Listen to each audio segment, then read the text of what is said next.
지난번에도 한번 얘기했었지. 지나치게 미국적인 소재는 시험 문제 안 낸다고. 근데 자꾸만 이거 뭐 책을 하나 잘못 샀나 봐. 그 잘못 산 책에서 계속 시험 문제를, 이게 사실은 영어 선생님들 딜레마거든. 만약에 이거를 정식으로 책을 사면 이런 책들 하나가 진짜 5, 6만 원 하는 책들도 많고 10만 원 하는 책들도 많아. 20만 원 하는 책도 있고 몇백 페이지 안 돼도. 근데 문제는 책 한 권을 사도 시험 문제는 한 문제, 두 문제 이상 출제 못 한다는 거야. 출제는 굉장히 유명한 책이어도 그렇게 못 출제하거든. 응? 오히려 유명한 책은 싸.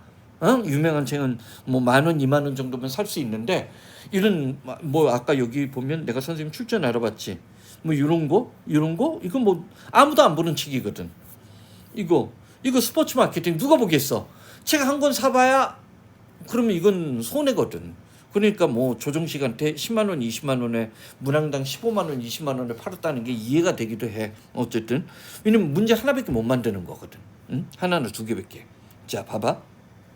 자, unlike European. 자, 이것도 지나치게 미국적인 소재야. 자, 근데 이게 이제 백그라운드로 이해가 되느냐는 거야. 유럽의 전국 단위의 그다음에 파티슨이 뭔지 알아? 굉장히 정파적이고 당파적인 언론들과 다르게, 우리나라는 사실 유럽 언론하고 비슷하다고 봐야 돼. 굉장히 전국적으로 영향을 갖고 있는 몇몇 매체들이 있고 나머지 지역 신문들은 별 의미가 없고, 자, 전국지이고 근데 굉장히 정파적이지. 정파적인 유럽과 달리 미국의 일간 신문들은 자, 컴퓨터 경쟁을 하고 있다고 했어. predominantly 주로 뭐를 시티 레벨, 도시 수준, 도시 차원에서 경쟁을 하고 있다고 했어. 근데 지난번 봤던 지문에서는 망하고 있다고 했지. 그런 게 도시 차원에서. 그러니까 시카고를 중심으로 한, 워싱턴을 중심으로 한, 그러니까 우리가 알고 있는 워싱턴 포스트지가 뉴욕 타임즈가 전국지가 아니야.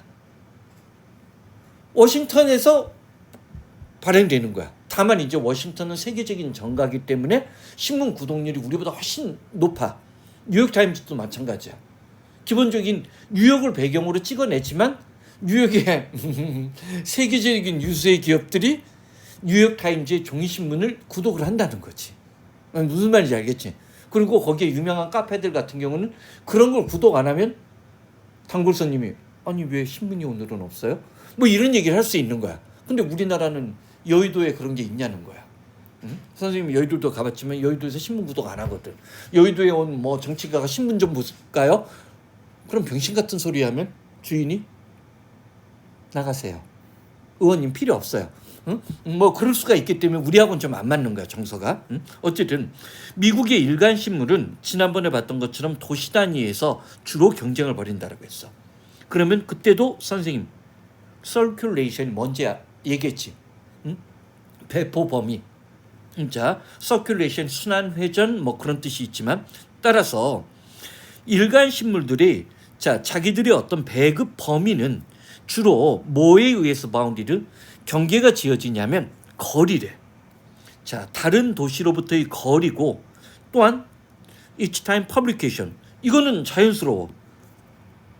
다른 도시와의 거리는 객관적으로 얘기하면 뭐야? 물리적이고 지리적인 거야. 근데 얘가 재밌지.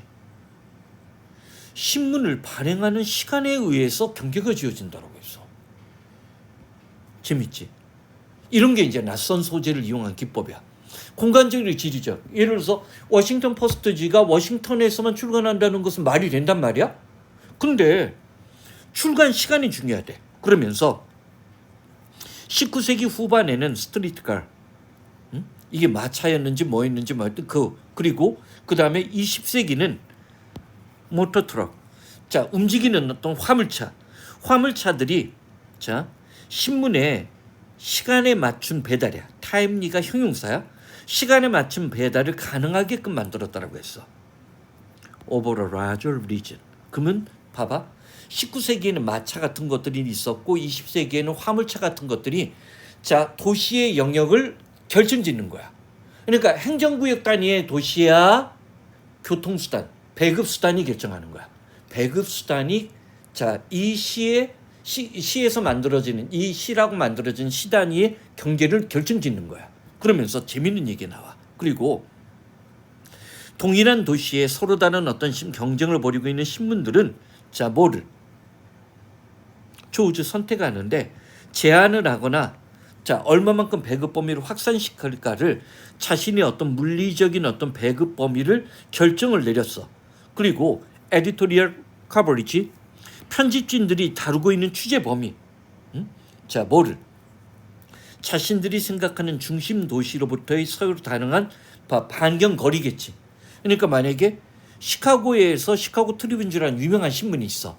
그러면 이 신문은 일단 시카고에서 배달 가능한 범위에서 꼭 시카고에 한정되지 않아도 주변 도시로까지 시카고 트리뷴을 배달할 수 있고, 이 배달 범위에 있는 범위를 뭐라고 했겠어? 취재진들이 취재했다는 얘기를 이렇게 전달한 거야. 이해되지? 근데 드디어 요 얘기가 나와. 출간 시간, 발행 시간이 모닝 뉴스페이퍼, 일간 신문이, 그러니까 요즘에는 이제 이런 말이 조간이 있고 석간이 있어. 모닝 뉴스페이퍼.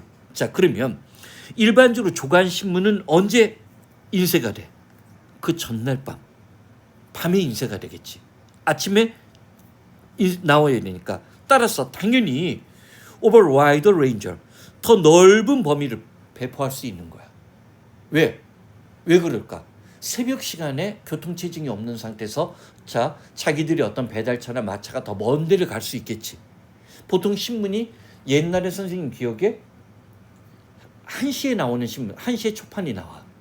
1시나 2시에 조간신문의 경우에는. 그러면 그거를 그 당시 이제 대기업들의 홍보팀에서 다 봐. 자기 기업에 불리한 뉴스가 있으면 전화를 걸어가서 막어.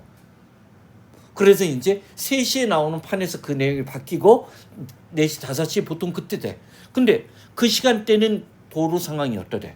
그러니까 더 광범위한 범위까지 배포를 할 수 있는 여력이 생겨. 누구보다. 애프터눈 페이퍼라고 했는데 이건 석간신문이야. 석간신문은 그러면 봐봐. 석간신문이라고 하면 저녁에 그래도 7시까지는 배달이나 5시까지는 배달을 해줘야 돼. 선생님 기억에 5시까지 배달됐던 것 같아.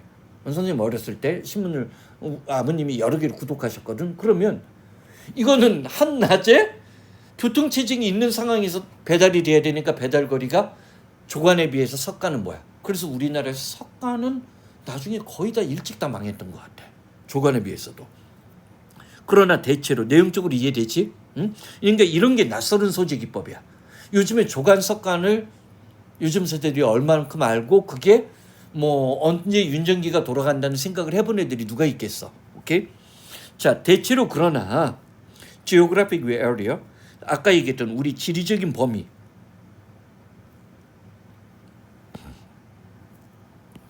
동사 보여? 그치? happening. 자, 그 범위 내에서 여러 가지 일들이 지역신문에서 정기적으로 보도되어지는 그 지리적 범위가 대체로 우연찮게 뭐랑 일치하는 경우가 많아. 그 범위랑 일치하는데 그 지역으로부터 신문이 독자층을 끌어들이는, 결국에서는 지리적인 거라고 얘기해버리네. 결국 이건 전부 다 뭐야?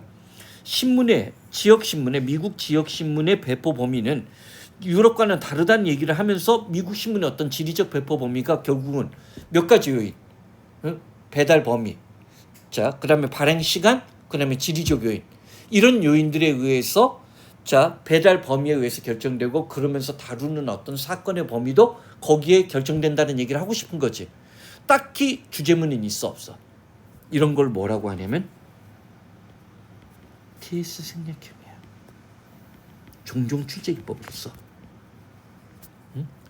주제문 생략형이야. 그러니까 종종 시험장에서 이게 주제문이 없네? 당황하지 마. 주제문 생략형은 두 가지 단락의 전개 방식밖에 못 써. 하나는 열고 나열을 쓰거나 하나는 시간순서 모델의 대표 사례를 쓰는 거야. 얘는 열고 나열식으로 좀 더 가깝지. 반복적으로 미국 신문이 갖고 있는 어떤 배포 범위, 취재 범위에 관한 것들이 주제라고 봐야 된다고. 그리고 그것을 결정하는 요인들. 자, 그러면 이거는 뜬구름없이 뭐야? 제목이 불완전한 거 보이지? 유럽 신문과 공통점이 하나도 없다. 아니, 주어도 없어. 소재가 언급이 없어. 제목이니까 가능할 수는 있겠다. Why do all U.S. newspaper 자, 봐봐. 왜 모든 미국의 신문들이 똑같은 콘텐츠를 아니지? 그런 얘기 아니야? 3번은 글로벌 때문에 부담스럽지. 그렇지? 리지널 포커스. 미국의 일간적인 신문. 요거는 살아남을 수 있는데 뭐 제목이 마음에 들지는 않아. 그다음 자, 수송의 혁명. 그것이 국제적인 어떤 신문을 만들었다. 로컬 뉴스페이퍼니까 인터내셔널. 이거는 좀 답이 좀 찢다 같지. 내가 보기에는 GPT가 좀 잘못 만든 것 같기도 하고 GPT의 도움을 받으면서 좀 찐따같이 만들어지는 면들이 좀 있어. 근데 요 단락의 전개 방식은 꼭 기억해. 진짜 이거 오랜만에 설명해. 근데 이런 게 한번 최근 수능인가 평가원에서 나온 적이 있었을 때 오답률이 약간 더 높게 나온 적이 있었던 것 같아. 이게 이제 이런 걸 우리가 주제문 생략형의 글이라고 얘기를 해. 자주 나오지는 않는데 종종 난이도 있는 기법을 만들 때 이런 단락의 전개 방식도 가능하다고 생각을 해야 돼. 반드시 두 가식, 미가식 뭐 그런 식만 쓰는 것은 아니야. 오케이?